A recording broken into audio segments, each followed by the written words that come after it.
ho azy rehetra malalan'Andriamanitra sady voantso no masina ho aminareo aneny fahasoavana sy fiadanana avy amin'Andriamanitra ilay isika sy Jesosy Kristy Tompo. Anio alahady fa 2 volana Jona 2024 alahady fahatelo manaraka ny Trinité. Alahady Anna Maria na ny fetiny iray rehetra ary alahady izay hitondranam-bavaka ny sampana vokivoko manga eto amin'ny sahan'ny FJKM ary fandaharana iombonana natolotry ny FJKM Foibe no arahantsika ny liturgia amin'ny endriny fahatelo no anatanterantsika izao fotoam fivavahana izao. Ibanjinana ny lohahevitra hoe manapaka amin'ny fahefan'ny Tompo. Iary hitsangana isika ianao ny hiran'ny fanentanana ny azakazaka masina.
Fisaorana sy fiderana an'Andriamanitra dia rahantsika mamaky ny Apokalipsy 5:10 ny 7 tapany B ka hatramin'ny 4. Amin'ny anaran'ny Tompo, lehibe sy mahatalanjona ny asanao Tompo, Andriamanitra atsy mahitsy sy marina ny lalanao ry mpanjaka mandrakizay. Izany tsy atahotra ary izany tsy ankalaza ny anaranao Tompo, fa ianao ihany no masina ary ny firenena rehetra ho avy ihany koa eo anatrehanao fa efa nahariara ny fitsaranao marina. Amen.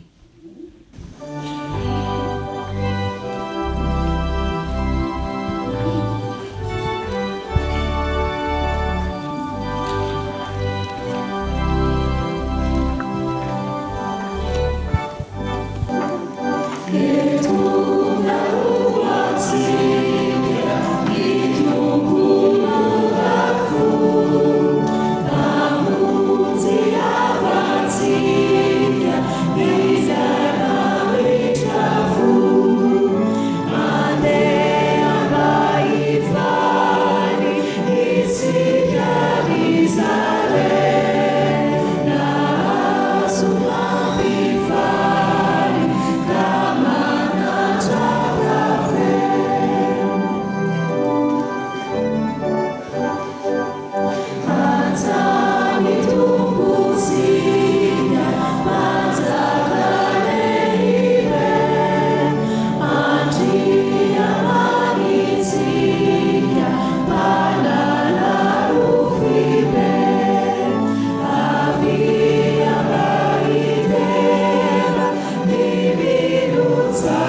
ary vavaka isika.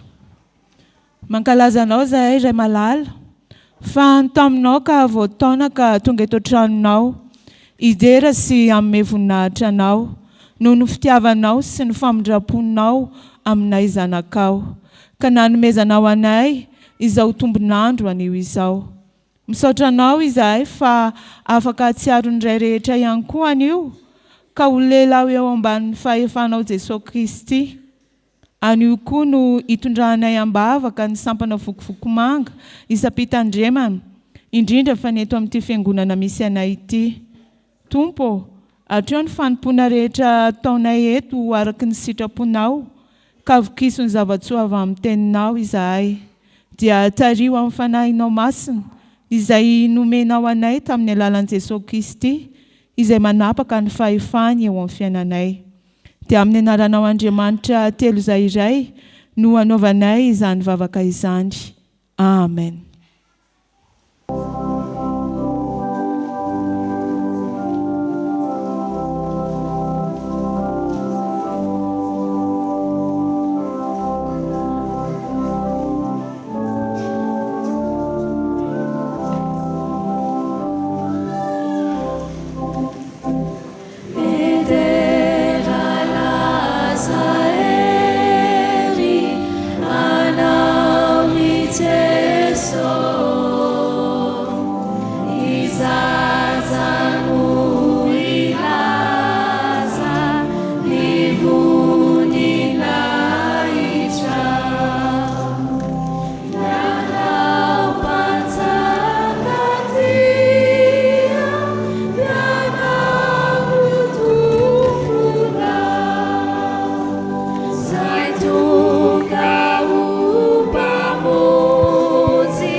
Miarahaba ny ray mpianakaviana rehetra mahatratra ny fetiny ray amin'ity taona 2024 ity ary manonona ny fiadanan'ny Tompo ho aminareo ny sampana sekoly Alahady. Ny tenin'Andriamanitra iarabana anareo dia ny ao amin'ny filazantsara araka ny Lioka toko voalohany ny andininy fa 13 tapany 3 voalohany. Amin'ny anaran'ny Tompo fa hoy ilay anjely taminy aza matahotra ry Zakaria fa efa noenoina ny fangatahanao. Amen. Ivavaka isika. Ry Andriamanitra rainay eo, rainay amin'ny alalan'i Jesosy Kristy, midera sy mankalaza anao izahay fa ianao lay mandrakizay ary hatr'izay ihany koa. Misaotra Tompo ny amin'ny teninao ary ankehitriny izahay dia mivavaka ho an'ny ray mpianakaviana rehetra. Ianao Jesosy Kristy ilay Tompo ny fahefana rehetra ny an-danitra sy ety an-tany no anala ny tahotra na ny fanahiana ao anatin'izy ireo. Hitanao ihany koa Tompo ny fikasana tsara ao anatin'izy ireo, ny fangatahana, ny etaeta lalina ao am-pony koa hovalianao izany araky ny habe nindrafonao. Ny hoavin'izy ireo dia apetraka eo am-pelatananao ary ambinao amin'ny zavatra rehetra izy ireo Tompo tahaka ny anambinanao ny fanahiny. Amin'ny anaranao Jesosy Kristy ny anaovanay ny vavakay. Amen. Ankehitriny dia anolotra ny tsy anjery ireto zanakareo ary tsy hiteka isika raha tsy any amin'ny faran'ny tsy anjery.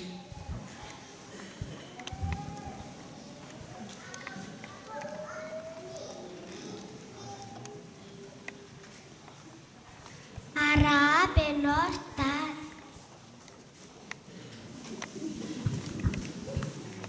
Misy dada anoany lehilahy toanao tsy manaja ankohonany ny aladidy tsotra izao. Ihe dada hafa indray mitapatapa mafony mamela ny angonany mitomany sady nony. Fafa fifanianay sasatadalay satezambalaso atiavala toko. Injetizay marabanardad mituja virarsu tenasu kasinu. Hitay anao anie Jesoa na mivoaka ianao na miditra ho aminao an-tranoko ny fiarovany nisy to. Matoky anao Dada fireniana sao ireny nosahoanenanandava mba nofalanao sineny. Amin'ny anaran'i Jesoa no angatanay ho anao ho toy ny tany vodin-drano sady feno fitahiana.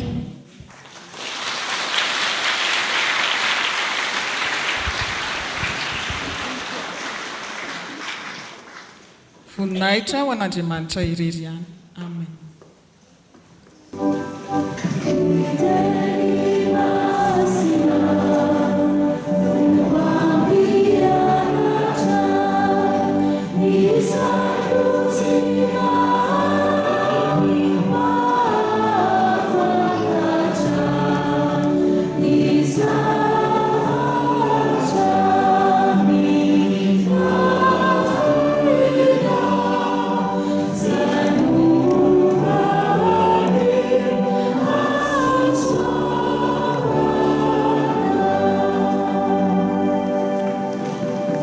Ivavaka isika. Ry Andriamanitra ray zanaka fanahy masina, misaotranao fa ahazo anjara indray amin'ny teninao izahay. Ny teninao izay fanahy sy fiainana, dia mangataka ny fanahy masina ho amin'izay amaky ny teny sy ho amin'ny mpanomponao izay ampitondrainao ny hafatra ho an'ny fiangonanao. Mba ho fiangonana tena ankato izahay ka dia ny fahefan'ny teninao anie anapaka ny fiainanay. Amin'ny anaran'i Jesosy, amen. Iaraka amaky sy hainy ny soratra masina isika ao amin'ny fanekena taloha. Joela toko voalohany matomboka eo amin'ny 9 ka hatramin'ny 7. Rehefa hita dia hovakiana amin'ny anaran'ny Tompo. Ny tenin'i Jehova izay tonga tamin'ny Joela zanaky Betuela. Feno izao ry antom-panahy ary mandrenesa ianareo mponina rehetra amin'ny tany. Momba efa nisy tamin'ny andronareo na tamin'ny andron'ny razanareo va izao? Lazao amin'ny zanakareo izao, areo ka zanakareo ilaza amin'ny zanany kosa, ary ny zanakareo kosa indray amin'ny taranaka mandimby azy. Izay sisan'ny kijeja dia nohoan'ny koraika, ary izay sisan'ny koraika dia nohoan'ny valalavao, ary izay sisan'ny valalavao dia nohoan'ny sopanga. Mifoazy ianareo mpimamo ka mitomany. Eny, dradradradra ianareo mpisotovay rehetra noho ny ranomboaloboka satria tapaka tsy ho amin'ny vavanareo izany. Fa misy firenena mahery sady tsy tahisa miakatra hamelon'ny taniko. Ny nifiny dia nifin-diona, ary ny vazany dia vazan'ny liombavy. Nataony simba tokoa ny voaloboko, ary nitapatapahiny ny aviaviko. Nataony nakiky tokoa ireny ka nariny. Eny, tonga fotsy ny ranja.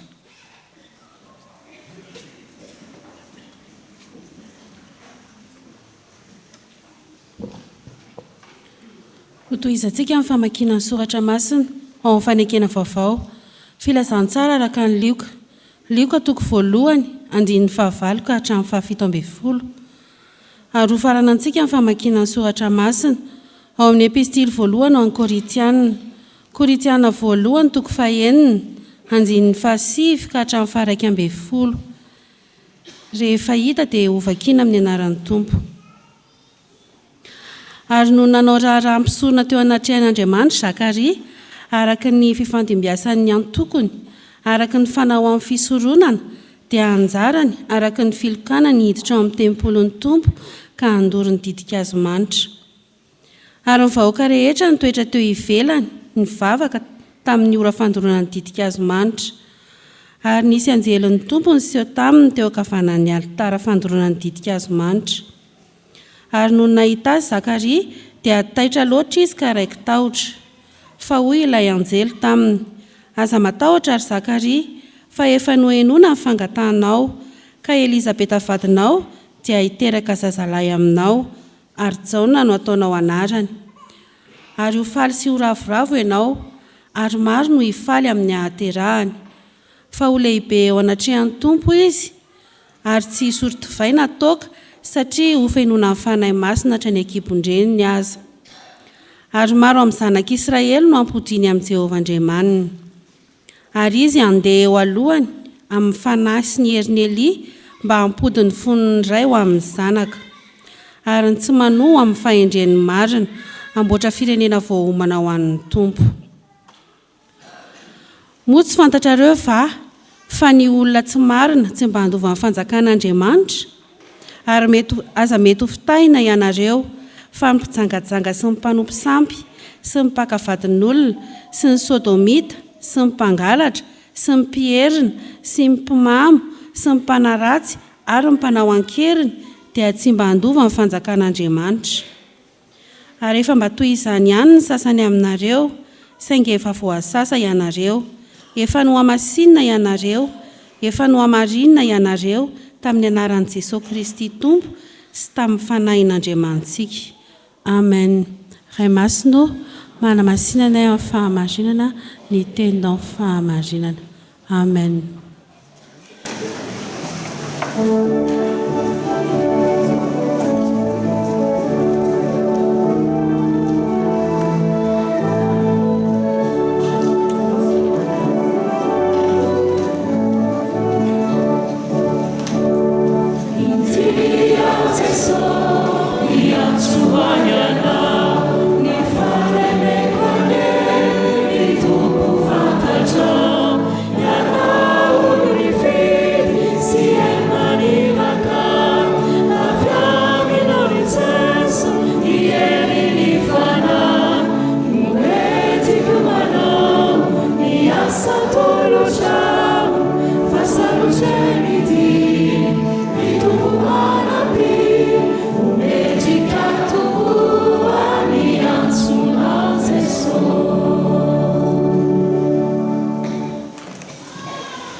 Miara-paly eo anatrehan'ny tompo isika riavana raha tonga amin'izao alady fahatelo amin'ny volana Jona izao. Alady manolotra indrindra ny fetim-pirenentsika ary atsiarovany fiangonan'i Jesosy Kristy eto Madagasikara ny sampana vokovoko manga mba hitaomanantsika ary ametrahana ao anetrentsika fiangonana ao am-potsika koa ny hoe azo atao tsara ny manao fety tsy misy fisotro mahamamo. Fa ity an'ity koa dia faly isika raha mbola afaka manotrina miarahaba mirary soa ny ray mpianakaviana rehetra ary dia ho antsika ireo ho an'ny fiangonana tononona riavana ny fiadanana. Alohanantsika ny Lioka toko voalohany andininy fahavalo hatramin'ny fahafito ambin'ny folo. Lioka toko voalohany andininy fahavalo hatramin'ny fahafito ambin'ny folo. Ny teksta natolotra ny perikopa ho antsika dia milaza indrindra ny fisokafan'ny vanim-potoana vaovao tao aoriana ny testameta taloha, mbola niainana tao anatin'ny fivavahana jiosy, isokafan'ny vanim-potoana ny famonjena manomboka amin'ny Jaona mpanao batisa, ny fahaterahan'ny Jaona mpanao batisa. Inona moa ny zavatra nitranga no lazaina hoe misokatra indray vanim-potoana vaovao ao amin'ny tantaram-pamonjena.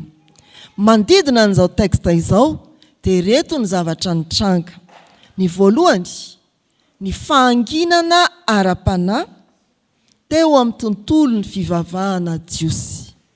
inon'izany tsy ny teny na nanolotra naniraka mpaminany nandritra ny 700 taona talohan'izao tranga momban'izao na mpanao batisy zao Andriamanitra. Tezitra izy ny hidiny fony satria makely fitiny zanak'Israely miovaova sy mivadibadika. Eritreretiny hoe 700 taona tsy nisy toriteny, 700 taona tsy nisy Andriamanitra nanambara na nilaza ny sitrapony. Itsika moatra tsy dia mampanina izay indray andro iny veny tsy mivavaka indray alahady iny. Fa ny azy 700 taona nisokatra amin'izay ny vanim-potoana dia io ny tantaran'ny nahaterahan'izao mpanao batisy. Fatao anatin'izany koa na dia tsisy aza ny afatr'Andriamanitra, ny tempolo kosa dia mbola nisokatra ka azony atao tsara ny fanatitra. Mahatonga ny fitantarana eto amin'ny liko atoko voalohany momba ny asa fisoronana nataon'ny Zakaria. Mbola nisy ny fanompona an'Andriamanitra nataony fisoronana, saingy ny voamarika kosa dia ny hoe raha nataony fisoronana ny fanatitra izay nitanterahana dia tsy mba natao tamin'ny fomba bebaka marina fa fomba ihany. Raha amin'ny fiainantsika izao koa zany dia ny hoe tonga eto amin'ny alitara ianao handray fanasan'ny tompo, na tonga eto amin'ny alitara ianao hanao batisa ny zanakao, hanao fanekena, tonga eto ianao hanao fanekena isan-tsokajiny ho amin'ny fanompona samihafa dia zary fomba fotsiny zany fa tsy tena ny fotorana sy naorina tamin'izay sitrapon'Andriamanitra. Zavatra fahatelo izay mitranga tamin'izany fotoan'izany dia ny hena sy ny tsotsorika, ny fandraisana andraikitry ny ray aman-dreny, indrindra ny ray mpianakaviana tamin'ny fitaizana ny tarany. Amin'ny fomba jiosy mantsy ara-panahy dia ny ray mpianakaviana indrindra no manomboka ny fitaizam-panahy ao amin'ny ankonana. Ny hena zany tamin'ny fotoana nisehoany ny tantara manoloana antsika. Na izany na tsy izany aza nefa dia nisy ireo olona mahatoky toa ny Zakaria sy Elizabeta voalaza fa nandeha tamin'ny fahamarinana na marina teo anatren'Andriamanitra sady nitondra tena tsara ny fanaraka tamin'Andriamanitra. Ilay sisa mahatoky Zakaria sy Elizabeta tao anatin'izany. Liko atoko voalohany andininy fahaenina. Ny lohahevitry ny perikopa iombonantsika miainga amin'ity texte ity dia tsy miova fa manao hoe manapaka amin'ny fahefany ny tompo. Ao anatin'izany toe-javatra ny tany saina vetivety zany, miankina amin'izao texte izao, dia ireto ry havana misy hafatra azontsika iainana indray. Ny voalohany, manapaka amin'ny fahefany momba ny vavaka ataontsika ny tompo. Manapaka amin'ny fahefany momba ny vavaka ataontsika ny tompo. Eo amin'ny andininy fahatelo ambin'ny folo dia voasoratra ny hoe hoy ilay anjely taminy, aza matahotra Zakaria fa efa nohenoina ny fangatahanao. Ao anatin'ilay fiainam-panahy maina dia maina, mbola maharitra mivavaka Zakaria sy Elizabeta. Ny antom-bavaka izay tany sainy dia ny mba nanany zanaka, fa mivavaka koa izy ho an'ny vahoaka an'Andriamanitra izay ananany anjara fisoronana.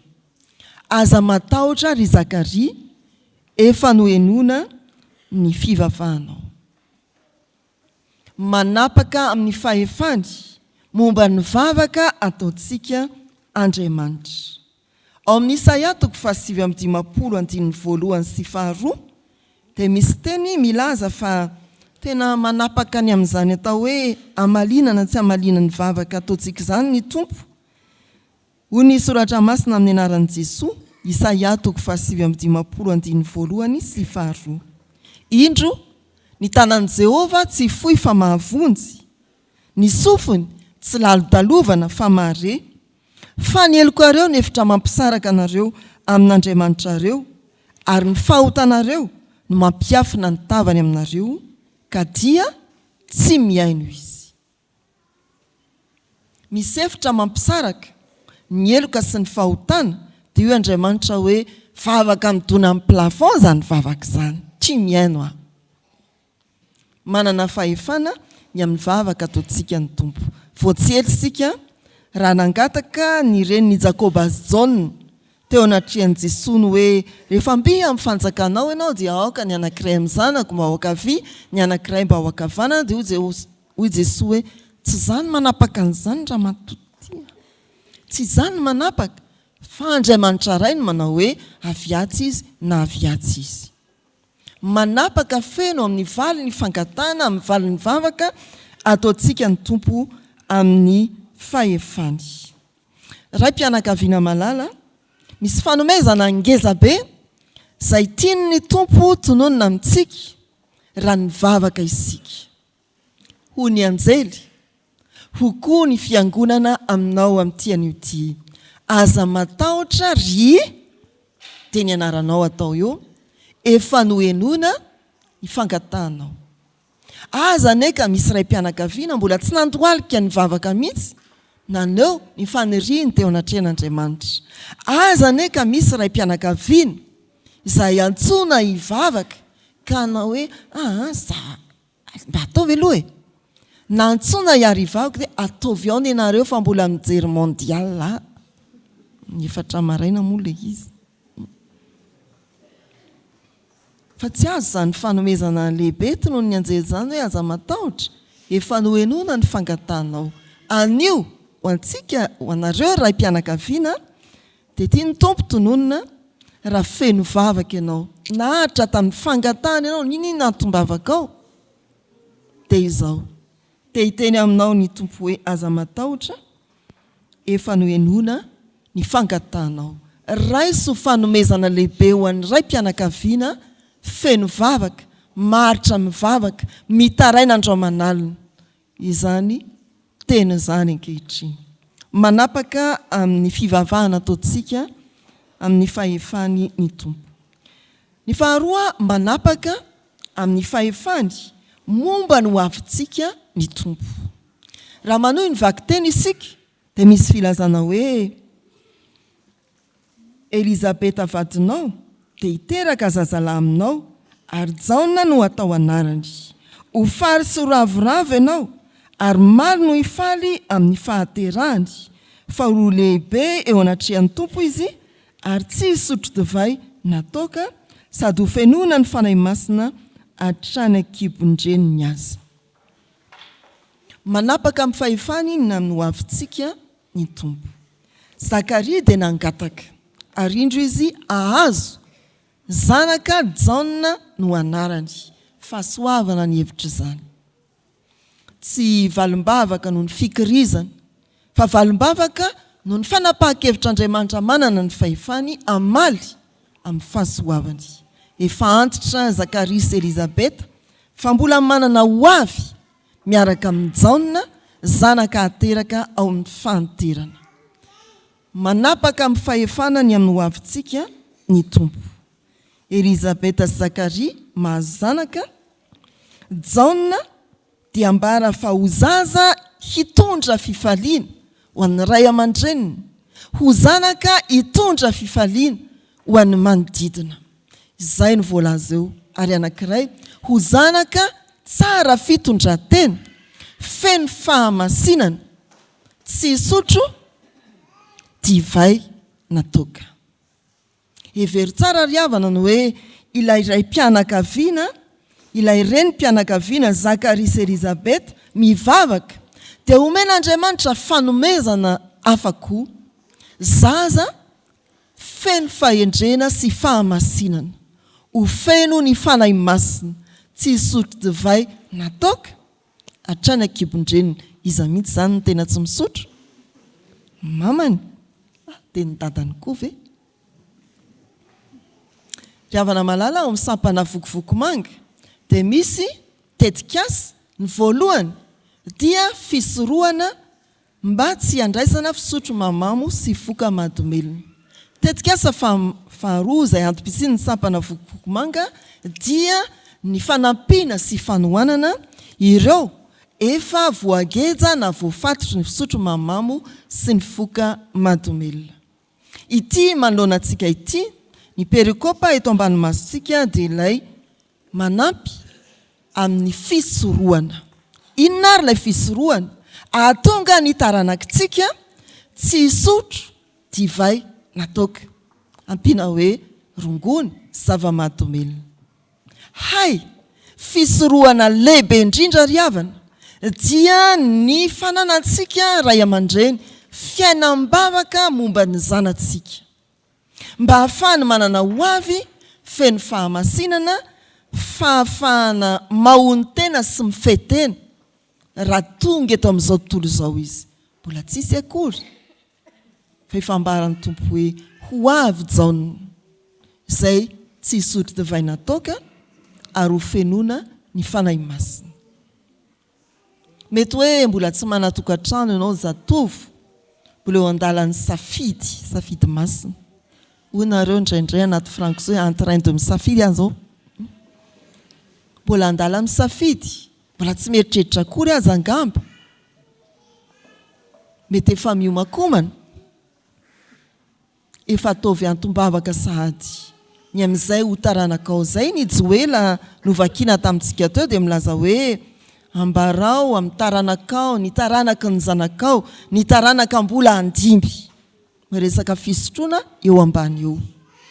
Tenyzao zany ry tanora, ry zatovo, la hiomana ianao ho raim-pianakaviana, tsy hoe tampotampoka dia raim-pianakaviana. Maninona koa ny tampotampoka? Accident pasteur. Zao ianao dia miomana amin'ny fo, amin'ny fanahy, amin'ny saina fa ho raim-pianakaviana ary apetrao amin'ny tompo fa ny taranakao dia hanana ny toetra ny jaona mpanao batisy tsy mikasika divay natoka. Izany hoe afaka 5 taona, 9 taona, eny atao hatramin'ny 10 taona zany raha misy taranaka tonga eto dia efa tsy manahirana vokovoko mangatsony. Fanamby zany ary ambaran'ity soratra masiny ity. Manapaka amin'ny fahefany amin'ny ho avintsika ny tompo ary mivavaka asandratsika isan'ankonana dia mitondra ho avy feno fifehezantena, feno fahamasinana araka an'Andriamanitra. Ataovy zany mivava mba ho taranaka indray mira, lavitra ny fisotro mamamo, foka mahadomelona, ny taranaky ny fiangonana, ny taranaky ny fiarahamonina. Fa ao anatin'izao andin-tsoratra masin'izao koa ry havana dia mahazo taranaka tompona andraikitra Zakaria sy Elizabeta. Manapaka amin'ny fahefany ao amin'ny fifandraisana ny tompo. Andraikitra izay hosahany ity jaona mpanao batisa ity, ny fampiverenana ny olona amin'Andriamanitra eo amin'ny 9:40 ary ny fampitodiana ny ray amin'ny zanany, ny fanomezana fankatoavana ny zanaka. Zay ny 9:40 sy 17. Tsy vitany hoe manapaka ny amin'ny ho avintsika ihany ny tompo, fa manapaka amin'ny fahefany eo amin'ny fifandraisantsika amin'Andriamanitra. Io misy olona na fetena tompona andraikitra hamerina ny olona amin'Andriamanitra amin'ny fibebahana marina ary hamerina ny fifandraisana sy fifankazahoanam-po any amin'ny isan'ankonana. Vonina ve isika ry havana? Hitodika amin'Andriamanitra tsy amin'ny fombafomba tahaka ny tamin'ny fotoanan'i Zakaria sy Elizabeta, fa amin'ny fibebahana marina no ny afatry ny fiangonana ka hiverina amin'Andriamanitra, hiavana amin'Andriamanitra, manana fahefana hampiavana amin'Andriamanitra. Jaona mpanao batisa mitondra ny afatra fampiavanana izy, miverena amin'Andriamanitra. Valio zany antso zany. Vonina ve ny isan'ankonana? Misy raim-pianakaviana mikisaka kokoa amin'ny zanany vavy izy, fa somary lavidavitra ny zanany lahy. Tsia, na zanaka vavy na zanaka lahy, ampiraiketo amin'ny zanakao ny fonao. Aoreno ny fiombonana ao amin'ny ankonana ho any zanaka avereno amin'ny rainao ny fonao mety hoe nalahelo ianao satria nitoboka loatra amin'ny feon-dada mahery loatra tamin'ny fitenenana ka tsy zakanao miverena amin'ny fofeny fitiavana eo amin'ny dadanao mety hoe ianao raim-pianakaviana nalahelo tamin'ny nataony zanakao mety nandreratsiry izy na tsy nanazy namotsy fotsy ianao avereno aminy ny fonao izany ty andininy fahafito amby folo ty jaona mpanao batisa dia ny sary ny fiangonana ankehitriny manafatrafatra ary mampitondra teny ao amin'ny isan'ankonana ampivereno ny fonony iray sy ny zanaka ataovy mifandray tsara isika isan'ankonana raim-pianakaviana ianao mitody amin'ny zanakao lahy raha nisy nampalahelo anao anaka tamin'ny fiainako mamela zay ilay fetiny indray raha zanaka ianao mitody amin'ny rainao raha nisy nampalahelo dada dia mamela zay ty fetiny indray androany ty araka ny perikopa andininy fahafito ambin'ny folo hampody ny fonony ray ho amin'ny zanaka ary ny tsy manoa ho amin'ny fahendreniny marina riavana malala rehetra amin'ny tompo raha fitininy izay voalaza dia ny hoe aokisika hayankasitraka ny tompo fa mbola misy toriteny azontsika henona tsy takany tamin'ny andro ny Zakaria efa-jato taona tsy isy toriteny ary araotiny mbola hisy famafazana ny teny ary raiso izany teny izany tamin'ity androany ity dia nafarana isika mba ho raim-pianakaviana vonina andray ny fanomezan'Andriamanitra valim-bavaka raim-pianakaviana vonina andohalika ho an'ny zanany mba hampijoro zanaka ho feno fifehezantena sy fahamasinana ary ho tompona andraikitra tsy eo amin'ny ankonana ihany fa eo amin'ny fiarahamonina sy ny firenena tsy ho zanaka ampitondra alahelo ray aman-dreny fahafaly ray aman-dreny hoy ny teny fampanantenana eo amin'ny andininy faefatra ambin'ny folo ary ampifaly ny manodidina azy koa ray aman-dreny hanomana taranaka iaona amin'Andriamanitra engany riavana ny lohalika raim-pianakaviana andohalika eo anatrehan'ny tompo dia hampijoro zanaka lahy zanaka vavy feno fifehezantena lavitra ny sotro mamamy sy ny foka mahadomelona ary ho tompona andraikitra ampifaly ny fiarahamonina amen.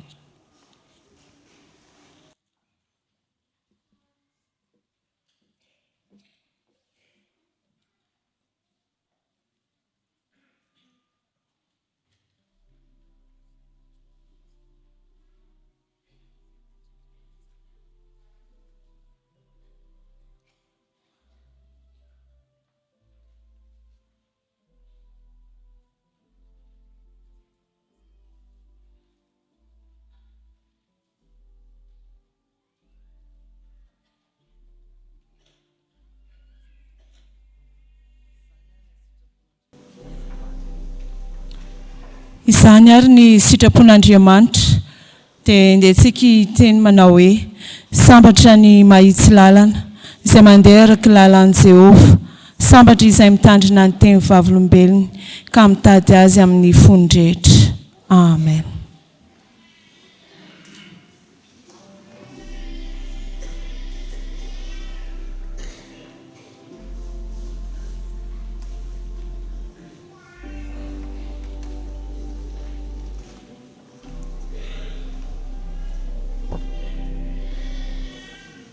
Ivavaka isika dia Andriamanitra rainay eo ny teninao dia mampianatra anay mandrakariva ary mitari-dalana sy manoro lalana anay nampafantarinao anay tamin'ity androany ity fa manapaka amin'ny fahefanao ianao Andriamanitra amin'ny vavaka izay ataonay olonao manapaka ny hoavinay tokoa ianao ary indrindra manapaka ny fahefanao ao amin'ny fifandraisanay aminay samy olombelona indrindra ihany koa aminao Andriamanitra. Kanefa Andriamanitra rehefa mivavaka izahay dia tsy tsaroanay akory izany fahefanao izany, ary tsy ankatoavinay akory ny sitraponao sy ny fotoanao izay amalinao ny vavakay, fa feno fisalasalana izahay, feno tahotra ary feno fanahiana ao amin'ny vavaka izay ataonay. Ny hoavinay aza Tompo dia efa saintsainay, ary mikajy mihitsy azy izahay ny amin'ny tondrahanay izany hoavinay izany, kanefa ianao Andriamanitra no efa mitondra izany. Amin'ny fifandraisanay Andriamanitra, ny fifandraisanay samy olombelona dia toa feno disadisa, feno fankahalana, ary ny fifandraisanay aminao Andriamanitra dia tapaka mihitsy aza indraindray. Koa ankehitriny Andriamanitra dia mibebaka sy mifona aminao izahay, fa efa nanota teo anatrehanao, nanao izay meloka teo imasinao izahay, ary ny ratsy no nataonay. Vonjeo izay Andriamanitra, vonjeo ny fanahinay, ary aoka ionona ny fahatezeranao sy ny fahaviniranao aminay. Azonay ilay famelan-keloka avy aminao, mba hanananay fahadiovam-po eo anatrehanao, hanananay fifandraisana marina eo anatrehanao. Ko amin'ny anaran'i Jesosy zanakao, ilay mpamela heloka sady mpamindra fo, no anaovanay izany vavaka izany. Amen.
Bebaka marina tokoa, mitsangana, handray ny teny somafaly ho famelana ny helokao.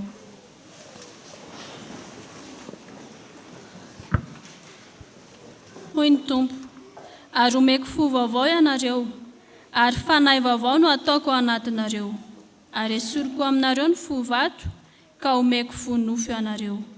Ary ny fanahiko no ataoko ao anatinareo, ahatonga anareo handeha araka ny lalako, sy hitandrina ny fitsipiko, ka hanaraka azy. Ko ambara ary riavana, fa voavela ny helokareo, noho ny anaran'ny masina. Miderany Tompo. Sambatra ny olona izay voavela ny elo, sy voasarona amin'ny fahotana.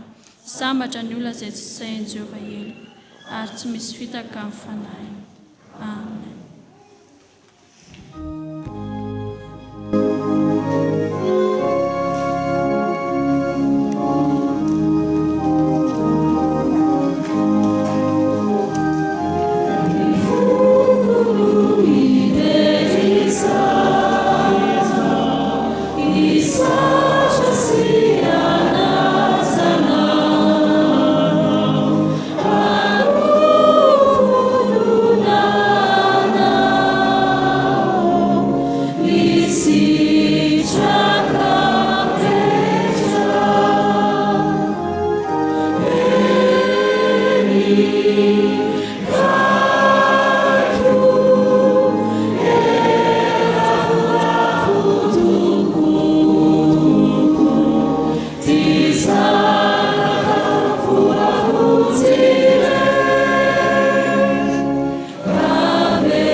fotoana larana fahatelo ry havana no ndeana mba rahantsika ny finoantsika ao anatrehan'Andriamanitra manao hoe mino an'Andriamanitra tsy toa aho izay mpanao ny lanitra sy ny tany.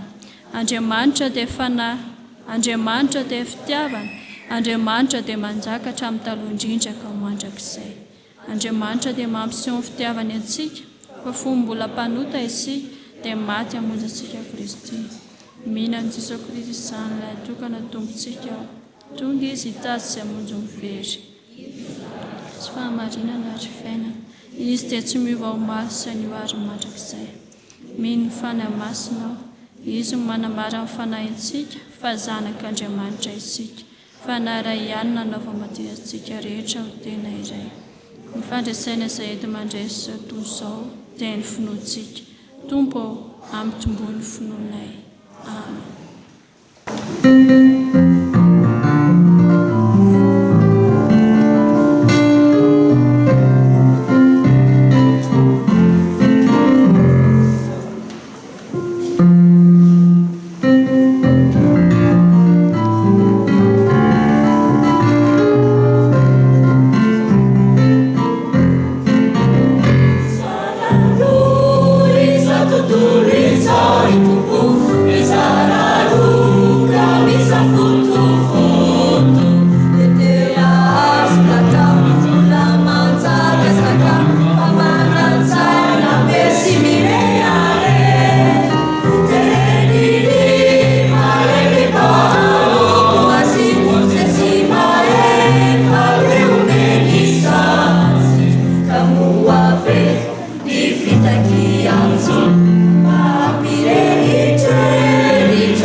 Tonga eo amin'ny fotoana ny asa vavolombelona sika riavana fanamariana ny alahadin'ny sampana vokovokomanga amin'ity an'ity ary ny fandraisana ny ray aman-dreny manotra ny zanany man'Andriamanitra amin'ny sakramentany batisy. Aoriany ny hiran'ny sampana vokovokomanga dia hijoro ny avy ao amin'ny birao ny sampana vokovokomanga nambara ny afatra omban'ny fanentanana. Yeah.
afatra avy amin'ny sampana vokovoko manga fohy be. Riavana malala ampitomboana ho anareo aneny fahasoavana sy ny fiadanana amin'ny fahalalana tsara n'Andriamanitra sy Jesosy tompontsika. Petera 2:1-2. Misaotra an'Andriamanitra isika fa noho ny fitantanan'Andriamanitra antsika tamin'ny sandriny mahery dia mahatratra indray izao alahady manga 2024 izao. Amafisina fanonteny fanevantsika sampana vokovoko manga dia ny hoe fa asany isika voaforona tao amin'ny Kristy Jesosy mba hanao asa tsara. Efesianina 2:10 tapany A. Isaorana isika rehetra tamin'ny fiarahana nankalaza an'Andriamanitra noho ny 550 taona ny sampana vokovoko manga FJKM tany Tomasina ny taona 520 teo. Efa azo ny imprimante A3 sy ny moto semi-cross izay tsangam-bato n'izany fankalazana izany. Isaorana isika rehetra nandray anjara tamin'ny fanomezana tsy misy takalony. Mbola ezaka hotratraritsika ny fanaovana orinasa fanaovana divay izay isan'ny tsangam-bato ny 550 taona io. Tanteraka ny komity fohy be ny sampana vokovoko manga natao tao amin'ny FJKM Nosy-Patrana synode apartany Antananarivo Andrefana ny 4/5/20 Janoary 2022 teo. Nisongadina tamin'izany ny fanolorana ireo tompon'andraikitra nafindra ho amin'ny andraikitra hafa. Mbola ao amin'ny fanatsarana ny divay mpandraisana hatrany isika sampana vokovoko manga FJKM. Isaorana ireo fitandremana efa mampiasa ary entanina ireo tsy mbola mampiasa izany. Mampahery antsika kristianina rehetra amin'ity alahady manga ity. Natao alohan'ny fetim-pirenena trano izy ity ampatsiahivina fa azo atao tsara ny mifaly tsy misy zava-mahamamo sy zava-mahadomelina. Tadrovintsika mandrakariva ny maha-tepolin'Andriamanitra voaforona tao amin'ny Kristy Jesosy ny tenantsika. Ka isika kristianina no vavolombelona manaja izany voalohany. Fa Andriamanitra hatanteraka izay rehetra tokony ho anareo araka ny hareny amin'ny voninahitra ao amin'ny Kristy Jesosy. Filipianina 4:7-7. Ny filoha ranay voarisoa Tiary Sampitandrina, ny tony Rakoto Arjona Lalaina Enjo Jean-Éric Mpitandrina. Fanentanana avy amin'ny sampana vokovoko manga episotro fitiavana. Fa ataoko ahoana no fijeriny lozanjony fireneko? Estera 5:9 tapany A. Riavana manentana antsika ny sampana vokovoko manga. Andao isika miaraka isoroka ny loza mitatao amin'ny taranantsika. Atomboka eo anivon'ny ankohonana izany. Nahoana hoy isika? Satria araka ny fanadiadiana natao teo anivon'ny sekoly FJKM dia mandritry ny lanonam-pianakaviana na ny fiaraha-misakafo ny ankohonana no ny atombohan'ny ankamaroan'ny ankizy misotro zava-pisotro misy alkôla voalohany teo amin'ny fiainany. No everitsika fa tsy toka ny labiera.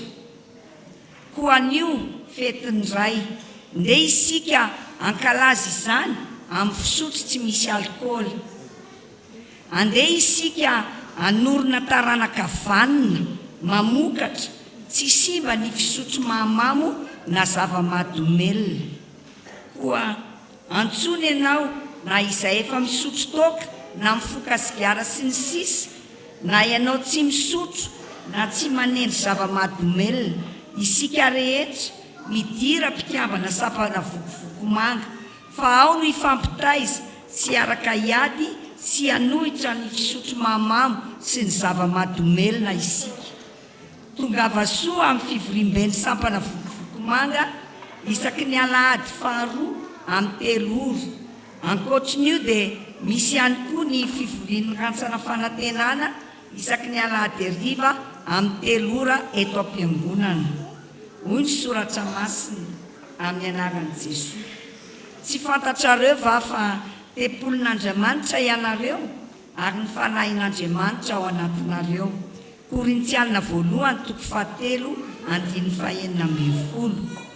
Koa raha ny zanaka no afaka anareo dia ho afaka tokoa ianareo. Jaona toko 5:9-13. Ho an'andriamanitra ireryany ny voninahitra. Amen. Misaotra ny filohan'ny sampana vovokomanga eto amin'ny fitandremana misy antsika nitondra ny afatra sy ny fanentanana.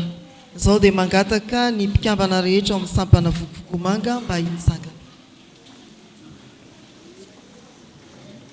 Ho indrindra ny soratra masina mampatsiahy antsika ny fametrahana ny faneva amin'ny fotoana anokanana ny sampana vovokomanga anankiray ao amin'ny fitandremana.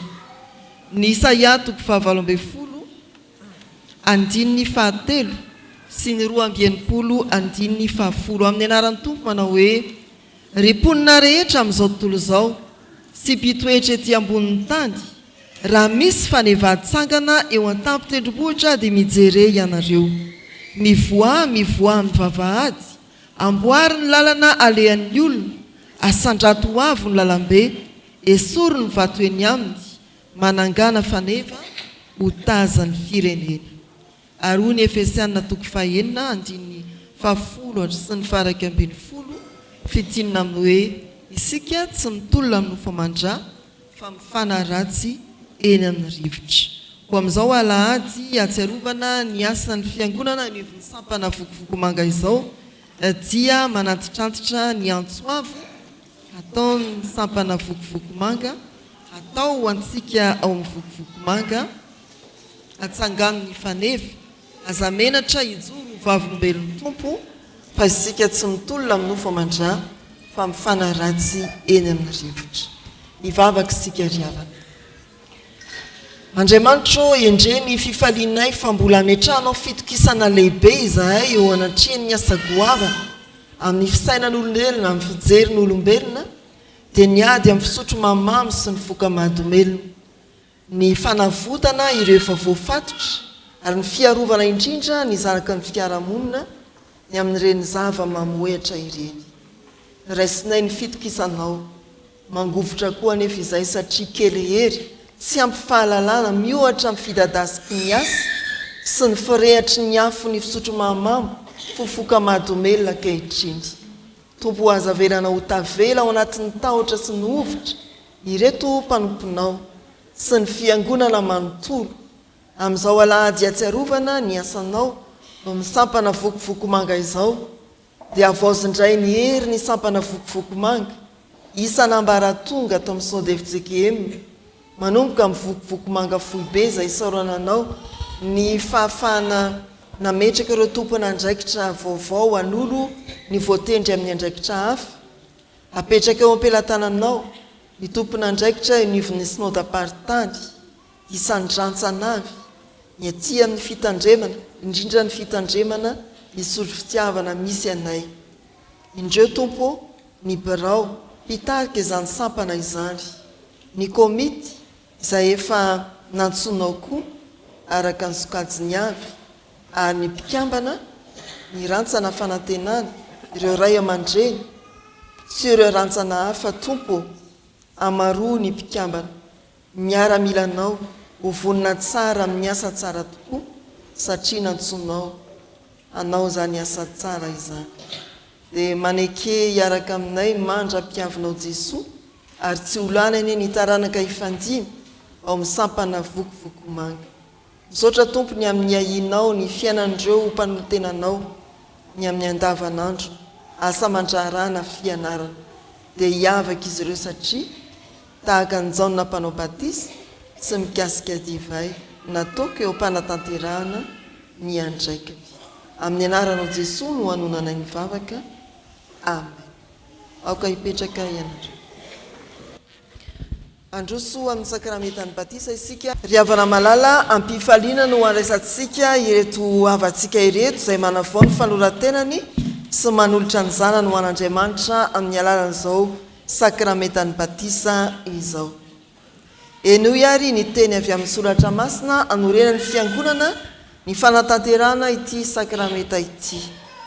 Hoy Jesoa: efa nomena ny fahefana rehetra ny an-danitra sy ety an-tany koa mandeha any ianareo dia ataovy mpianatra ny firenena rehetra manao batisazy ho amin'ny anaran'ny ray sy ny zanaka ary ny fanahy masina sady mampianatra azy hitandran'izay rehetra nantidiko anareo ary indro izao momba anareo mandrakariva ambara-pahatonga ny fahataperan'izao tontolo izao ary ahoroko ny fanekeko amiko sy ho aminao mba mitaranaka mandimby anao hatramin'ny taranaka faramandimby ho fanekena mandrakizay mba ho Andriamanitra ao sy ny taranakao mandimby anao aho ho koa ny soratra masina ary tao amiko ny namorananareo tamin'ny famorana tsy natao tanana tamin'ny fanesorana ny tenany nofo dia tamin'ny famorany Kristy fa niaran'levina taminy ianareo tamin'ny batisa izay nirahanareo natsangana tamin'ny koa no ny finoana ny asan'Andriamanitra nanangana azy tamin'ny maty fa ianareo rehetra dia zanak'Andriamanitra amin'ny finoana ny Kristy Jesosy fa na iza ianareo no natao batisa ho an'i Kristy dia mitafy an'i Kristy tsy misy tsony na jiosy na grika na andevo na tsy andevo na lahy na vavy fa iray ihany ianareo rehetra ao amin'ny Kristy Jesosy. Noho izany ary ray aman-dreny miteraka sy mpiantoka dia misy fanekena ataonareo eto anatrehan'Andriamanitra sy ny fiangonana. Anonona izany ianatra. Manotra ny zanakay ho an'Andriamanitra raintsika izahay, ekeneny hijoby na amin'ny teny na amin'ny asa ho mpanofon'Andriamanitra mahatoky mba hahatonga anay ho fianarana ny zanakay amin'ny androm-piainanay rehetra. Ekeneny hanatanterahany fiangonana amin'ny zanakay ny fitaizana rehetra araka ny filazantsara tokony atao aminy mba hitombony amin'ny fahalalana izao fahasoavan-dehibe raisiny avy amin'Andriamanitra izao sy hanekeny an'i Jesosy ho tompo mba ahazoany hery andavan'ny asan'ny satana rehetra. Vonina ny vavaka ho azy sy hampianatra azy hivavaka ka hampiditra ho sampana sekoly alahady izahay. Ekeneny hampianatra azy ho ny antony izao fanaovam-batisa izao ary ezahanay ny hitaona azy ho mpandray fanasany tompo. Ny herin'Andriamanitra ny iankinanay ahatanterahanay izany. Amen. Efa haren'Andriamanitra ny fanekenareo matoky azy hanampy anareo amin'izao andraikitra masina ny ekenareo izao izy fa hoy izy ny heriko dia tanterahana amin'ny fahalemena. Isika fiangonana Koriavana dia tompon'andraikitra sy manana didy amin'ny zaza rehetra ary isika toy izao mitsanganary hivavaka. Andriamanitra ray tsy toa tia dia tianay tokoa ianao ary ny fitiavanao dia mialoha mandrakariva ny fitiavana ianao. Tsaroanay izao ny didin'i Jesosy Kristy tomponay sy ny teny fampanantenana nomeny tamin'ny nanorena ny sakramentan'ny batisa koa mitalao aminao izahay iray eo manatrehanay. Aoka ny fanainao masina hanome hery ny asa tanterahanay atao mpanaovan'izao batisa izao. Rano mamelombelona ny zavaboary ity ary manasa ny loton'ny nofo angatahanay mba ho famantarana fanadiovana anay ho amin'ny fiainana vaovao amin'ny Kristy anay izao. Zao zaza atao batisa zao tompo ho voaray mandrakizay amin'ny fanekenao ampitafiany zanakao izy ary ampiraiseo endrika aminy no ny asan'ny fanainao masina mitarika azy isan'andro ho amin'ny voninahitrao mandrakizay amin'ny anaran'i Jesosy zanakao sady mpamonjy anay. Amen.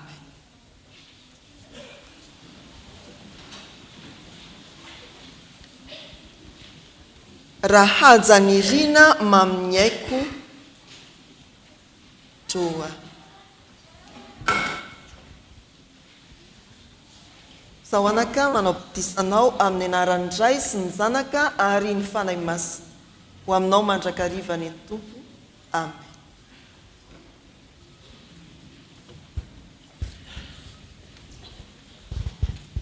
Isaotra ny Tompo isika. Falo misaotra anao zay Tompo fa tanteraka ny faniriany reto ray aman-dreny reto.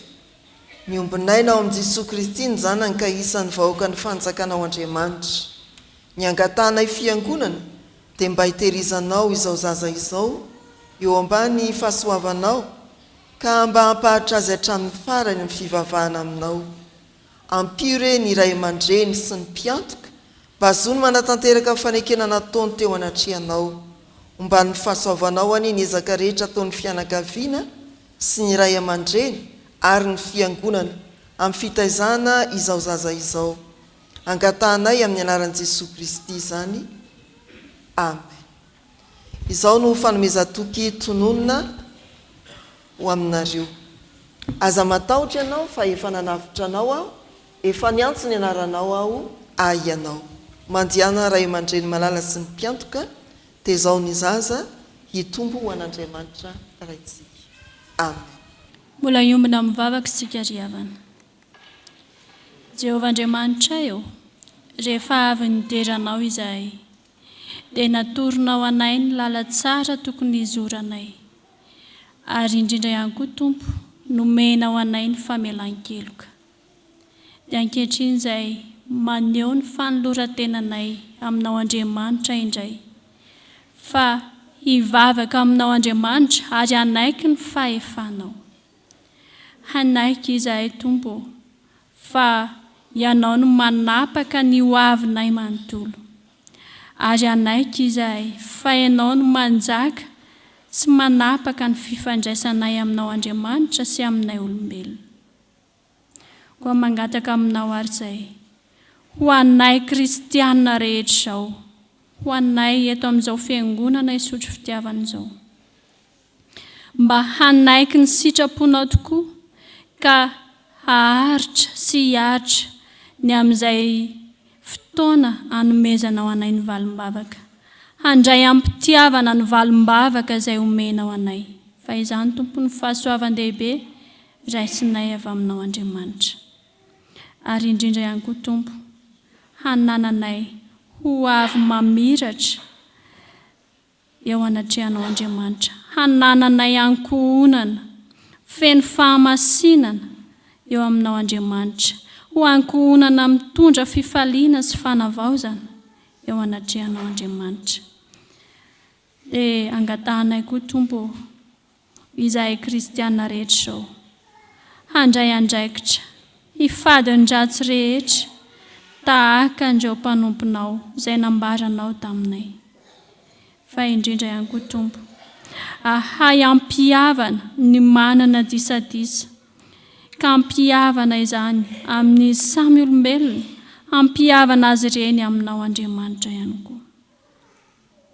Tomponay eo, entinay eto anatrehanao ihany koa ireo mpitondra fivavahana rehetra, eto anivo ny sahany fiangonanao dia ny FCKM izany, izay efa nitoronao lalana, notarianao mba hitandrina ny ondrinao Andriamanitra, ka hitondra izany ondrinao sy vahoakanao izany ho eo anatrehanao Andriamanitra.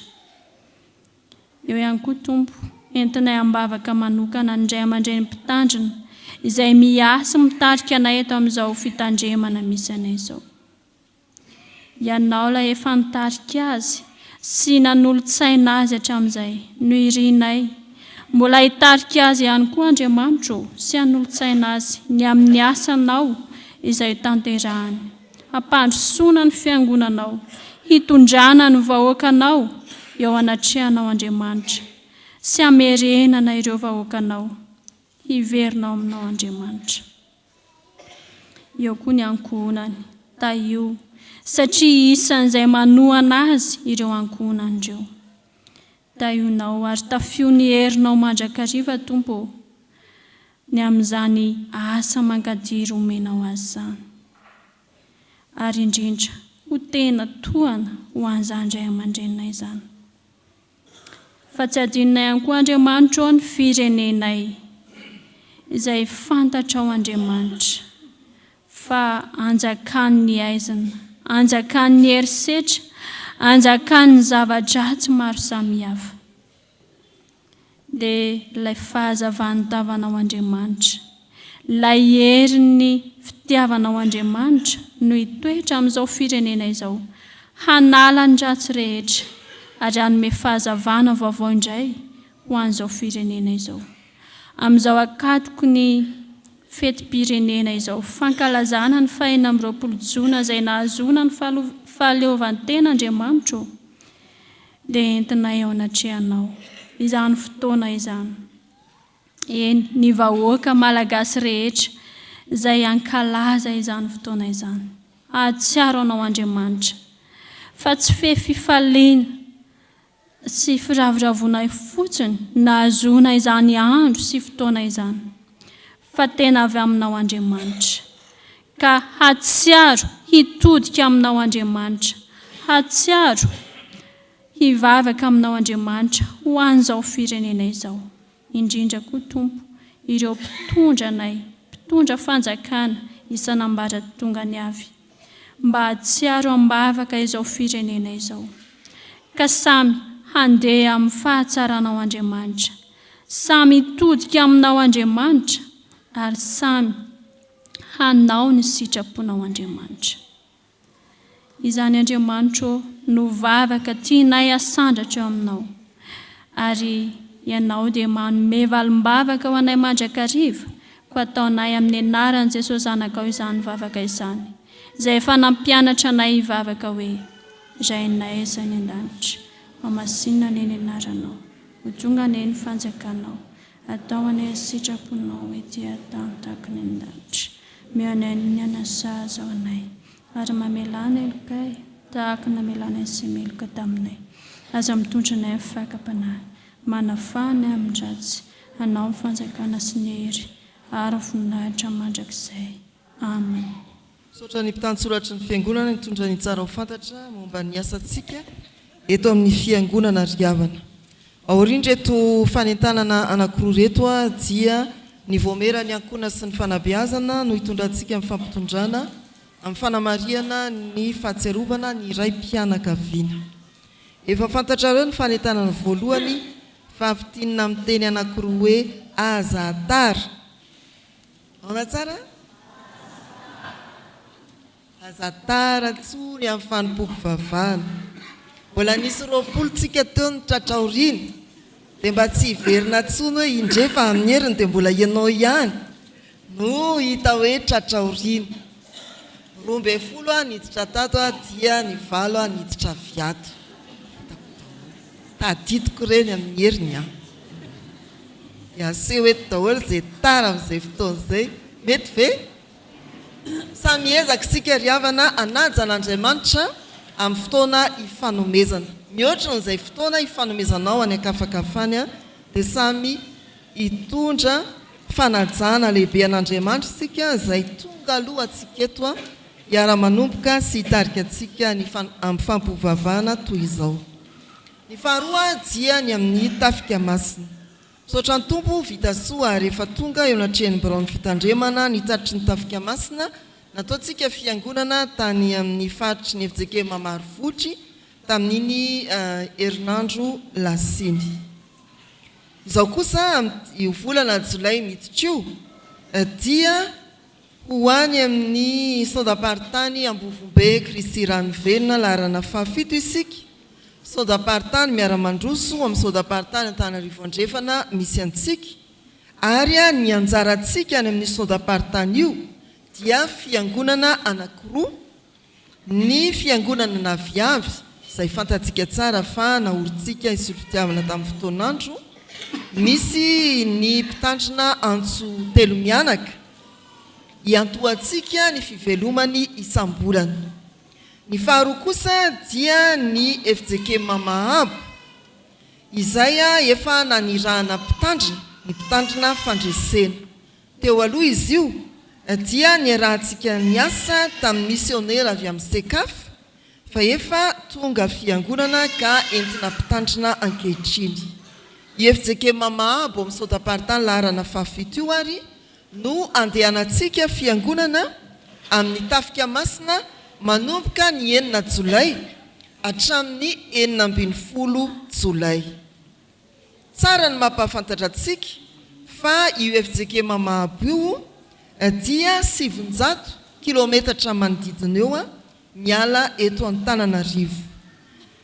Tonga eo Iosy dia makao Betroka ary mikisaka 50 kilometatra avy eo Betroka. Izay no lalan'ny mpiantafika amin'ity tafika masina any Mahabo ity. Ny dia dia maharitra 3 andro. Raha miainga isika 9 Jolay dia tonga ny raha sitrapon'ny Tompo ny 7 Jolay.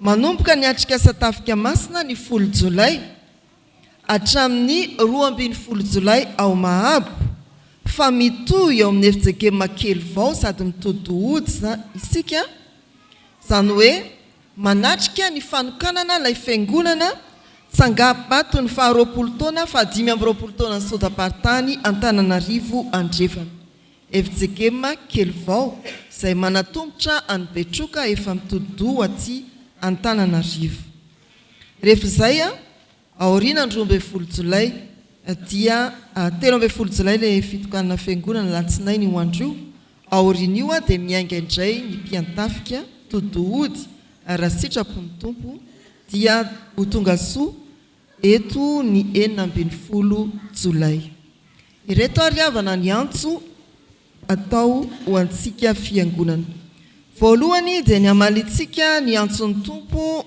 anatanteraka ny atrikasa mivantana miangeto ny 9 jolay ary ho tonga eto 12 jolay araka ny famaritana efa napetraka teo raha mpiasa mbola voazo ny lalàna ny asa zany sika an'olo tena dia ampiditra ny fitsaharantsika amin'ny asa anatin'ireo andro 9 ka hatramin'ny 10 jolay ireo raha toka mpanao asa tena isika na koa karakara ny andavanandro mpiaina ny ankonana ao atokantrano dia manomana ny tsy fahafahantsika manatanteraka izany adidy zany amin'ireo daty 9 ka hatramin'ny 12 jolay ny manaraka firy ny olona ilaina ny fiara iombonana izay iainga eto Antananarivo tonga ao iosy ary miova indray ao iosy hatrany mahabo dia fiara mazaka olona 2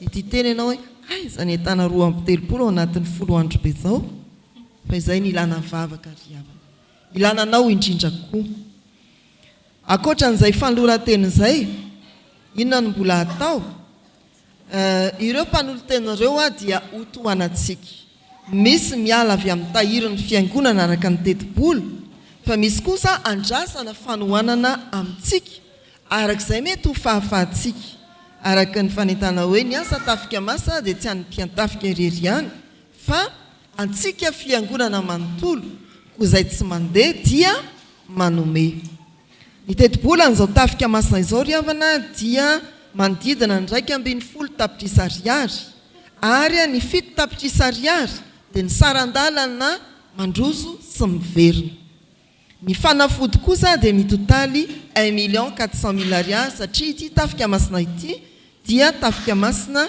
omban'ny fitsaboana faobe any amin'ny faritry ny efijegema mahabo dia andray anjary sika tsy misy marobola farany kely tsy misy farany betsaka fa arak'izay faresendahatra ao ary hotsay atolory ho an'izao asa izao indray ny fandraisana anjaranao ao amin'ny Brown Sampanasa FF rehefa lahady toy izao na amin'ny sekretera mpandrara raha oviana ny fetrany fanoloran-tenan'izay andeha amin'ny heriny an'io ny fara fisoratana anarana ary ho an'izay misoratra anarana andeha dia mandray anjara 30,000 ariary izy ireo everina ny hoe ny sakafo isan'andro ohatrinona zany raha 10 andro 3,000 ariary sakafo maraina andro ariva tsy efa mety kosa ve zany fa tsy hoe sakafo na 3 arivo akory no hoaniny fa fandraisana anjara amin'ny tetikasa tafika masina raha toka tsy afaka manefa n'izay ianao kanefa te andeha dia afaka mba ampitsipitsika hoe dadato za andeha fa mba toanao re ny fahatelo izay anasanantsika rehetra sady vitantsika rehetra dia ny lehibe sady fototra mivavah ho an'izao asa izao hoy ny tompo be ny vokatra fa ny mpiasa ny vitsy mangata amin'ny tompony vokatra anirahany olona amory ny vokatra amin'izay dia mora ho antsika fiangonana manontony amaly hoe intsy aho irao aho na ianao andeha mivantana any mahabo na ianao mpanometanana mpanolotra izay azonao atolotra amin'ny fanohanana ara-bolana ara-pitaovana dia hamaly vavaka ny tompo fanomezana lehibe ho antsika ny tenena antsika hoe efa nohenona ny fangatanao alao hery ariavana mila olona sika anao ny atrikasany mahabo mandritra ny 10 andro enina hatramin'ny 9 jolay. Mila tanany sika manolotra izay ilaina ary mila vavaka zao azy zao ialoha ny mpandeha ary indrindra amangisahady ny fon'ireo mpiaramonina any amin'ny faritry ny Fitsikema mahabo Sodaparitany Ambovombe. Dia izay ny fanentanana momba ny tafika masina. Ny tompony hanampy antsika andresy lahatra antsika amin'izay tandrify antsika ho fanatanterahana sady ho voninahitra Andriamanitra. Mampandrosana avy amin'ny voamerany ankona sy fanabeazana hitantana antsika amin'ny asa vavolombelona. Tonga amin'ny fotoanan'ny fifampitondrantsika ry havana dia ny fanamariana ny fetin'ny ray. Koa iroso avy hatrany amin'ny fankalazana ny fetin'ny ray eto anivon'ny fitandremana isika. Ny raiko miasa mandraka ankehitriny izao koa miasa. Jaona 5:12 izany tenin'Andriamanitra izany ry havana no entina iarabana ny ray rehetra tonga eto an-tranon'Andriamanitra amin'izao misandratr'andro efa madiva hitatao vovonana izao.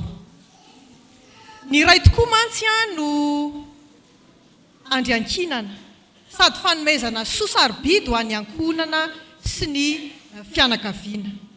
Izany indrindra ry havana no anirinay ho anareo ray mba ho ray mahatoky, ho ray miasa tsara ary ho ray miatrika tsara izany adidy amanandraikitra izany na inona mitranga eo amin'ny fiainana.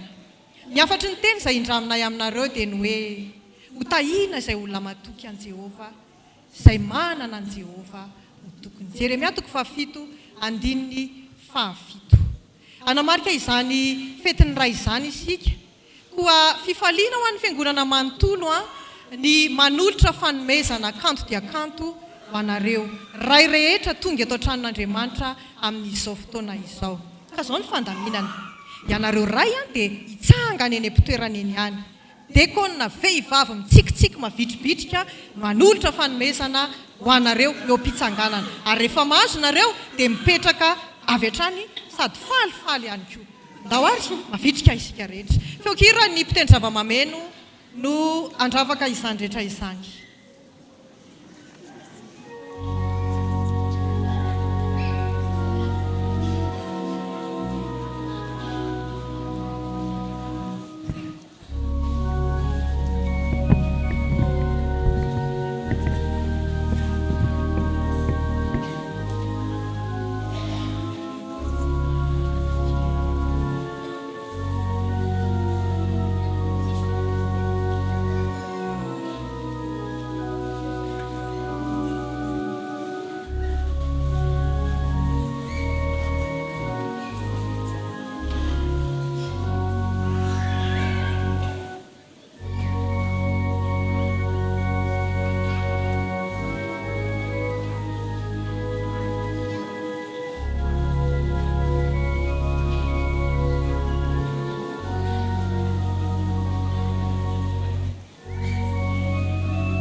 Eny ary tompoko satria efa nahazo fanomezana ny ray rehetra dia miangavy ampanajana ny ray aman-dreny mpitandrina hitondra ny fanazavana avy amin'ny sy ny afatra noho izany fanomezana izany arahan'ny vavaka izany tompoko.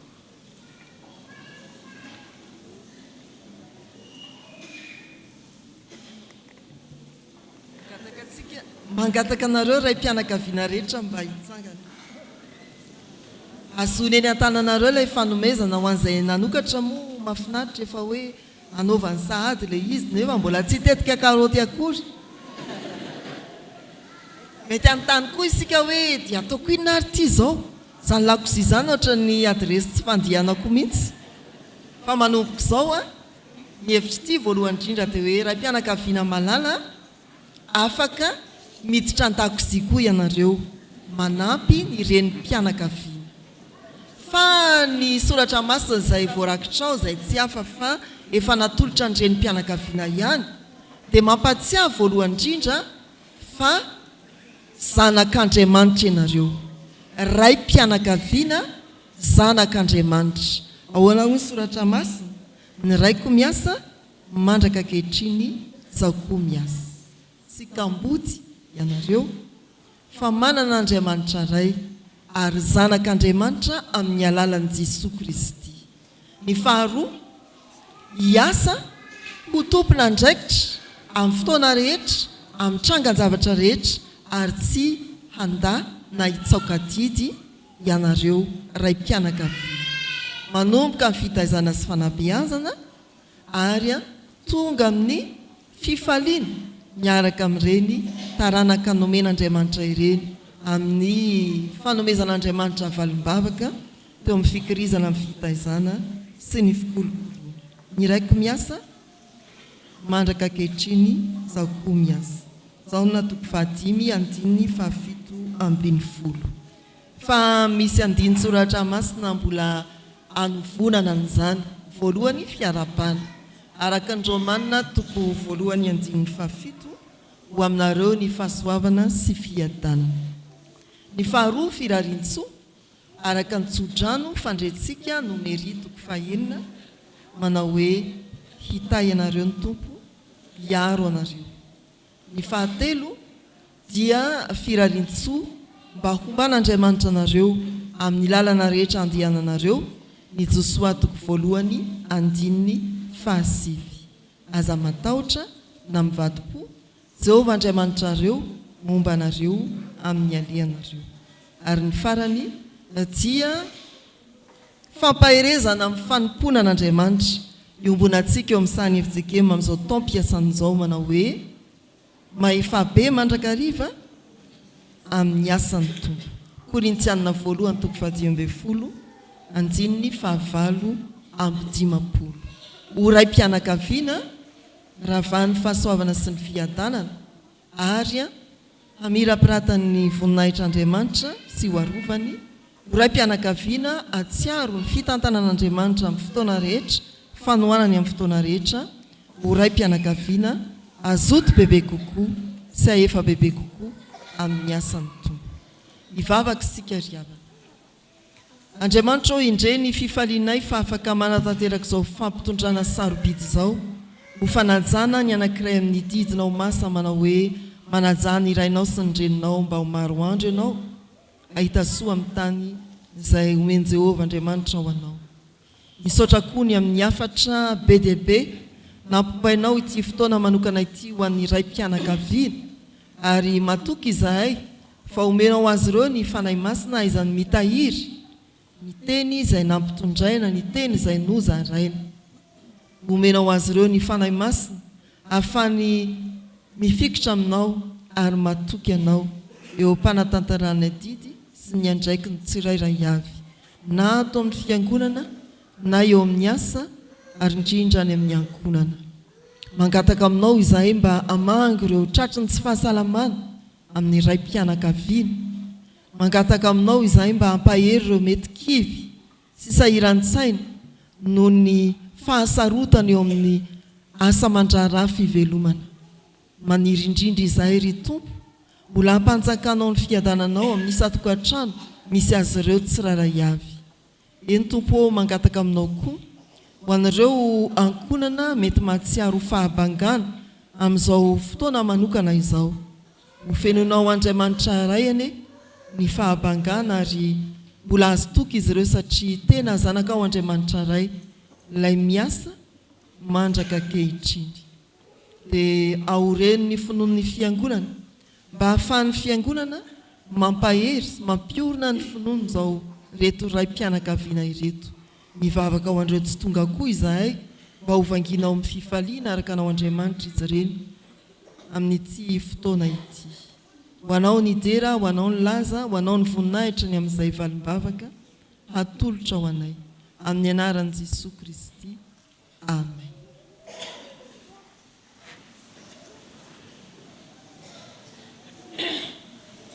misaotra ny ray aman-dreny mpitandrina isika ry havana ny amin'izay afatra mafonja dia mafonja na raha ny vavaka izay fa ankehitriny kosa isika dia mitodika amin'ireo rayombonana eto anivon'ny fiangonana koa miangavy ampanajana indrindra tompoka anareo rayombonana izay voalazanarana iroso eto anoloana ao zany a ny vadiny ray aman-dreny mpitandrina tonton Razafindrakoto Eric mandroso ary tompo eo ihany koa ny mpitandrina Ramaolo Miaso Silofo ny mpitandrina Ratolojanary Honoré Auguste ny mpitandrina Ratovomaminirina José Lala ny vadiny mpitandrina Mizadrara tonton Randria Mananjara Falso Mamitiny ny mpitandrina Ramaolo Miaso Silofo moa dia nampitondra ny fialantsiny noho ny fitoriteny izay totosainy amin'izao fotoana izao ao amin'ny FJKM Amboditsiry mifankaty eny tompoko mangataka ny birao-piangonana ny filohan'ny sampana ny sampana ny fikambanana ijoro ety anoloana isolontenan'ny fiangonana iarahaba azy ireo mavitripitrika isika tompoko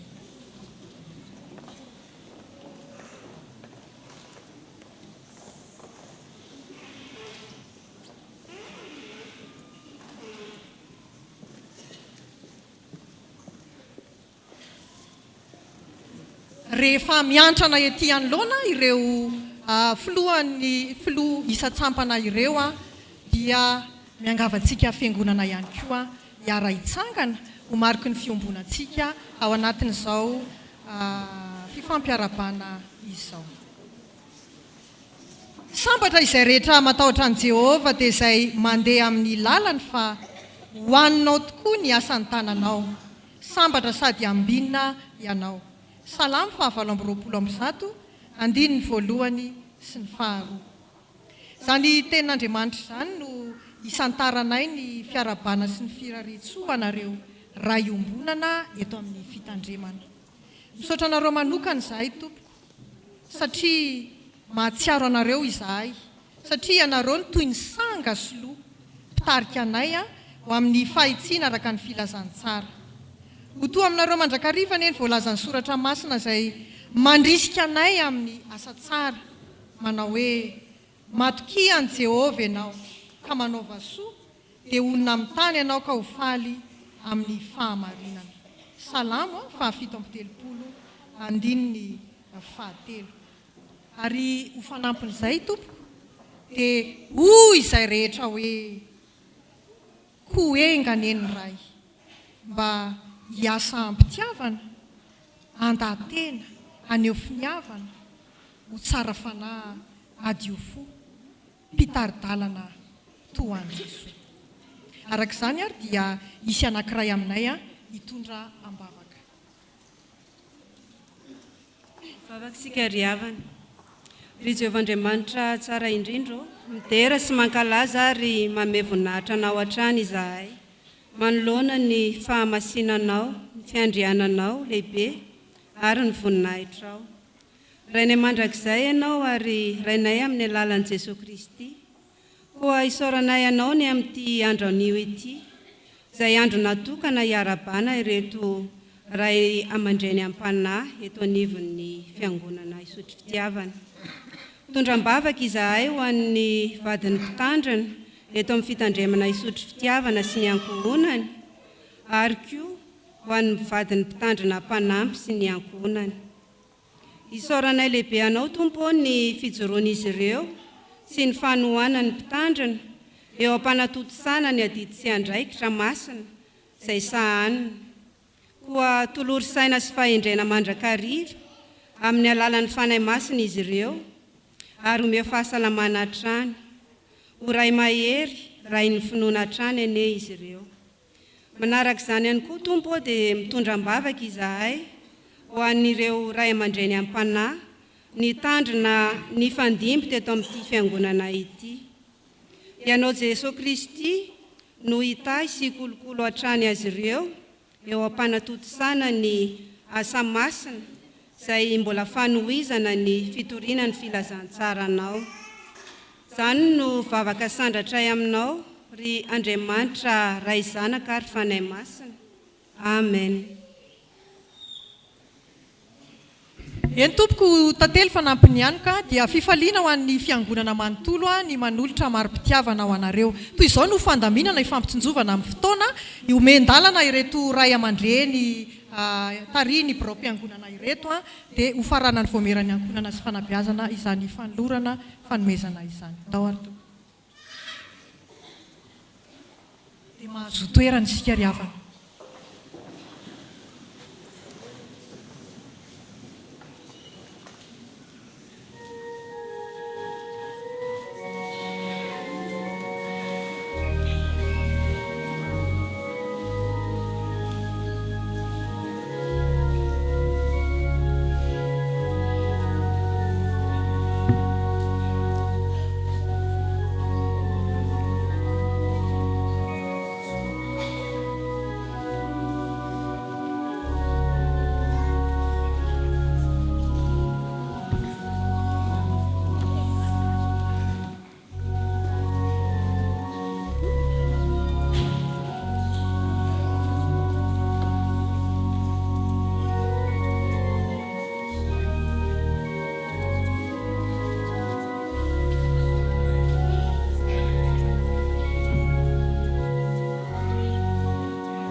Miarabantsika amin'ny anaran'ny tompo ry havana. Voalohany teny dia misaotra an'Andriamanitra lehibentsika nomeny fotoana ahafahana nanatanteraka izao fifampitondrana izao. Faharoa manaraka izany misaotra ny fiangonana ray manontolo tarehan'ny biro-piangonana na ahafahana nanome izao fanomezana izao sy ny tondram-bavaka. Fahatelo misaotra amin'ny fanomezana voaray lay tompon'ny arenany dia Andriamanitra lehibe ameny kitapom-batsy ny elany izao fanomezana natolotrareo izao. Ny famarana anazy dia mifirarintso ho an'ny ray mpianakaviana rehetra izay hitantsika ao amin'ny Josoa 4:20 ny 5:20. Josoa 4:20 ny 5:20 izay mivaky toy izao amin'ny anaran'i Jesosy Kristy. Fa raha izao sy ny ankonako kosa dia anompan'i Jehovah izahay. Ho an'Andriamanitra ireny voninahitra. Amen.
Raiso ny tsodrano izay tonona sy atolotra amin'ny anaran'ny tompo.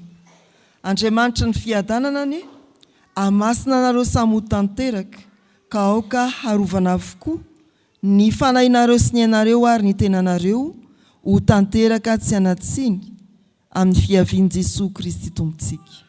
Matoky ilay miantso anareo, izy no hanefa izany. Amen.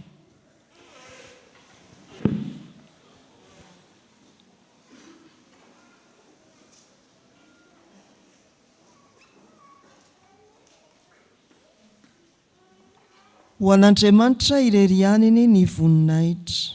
Amin'ny anaran'ny Iray sy ny Zanaka ary ny Fanahy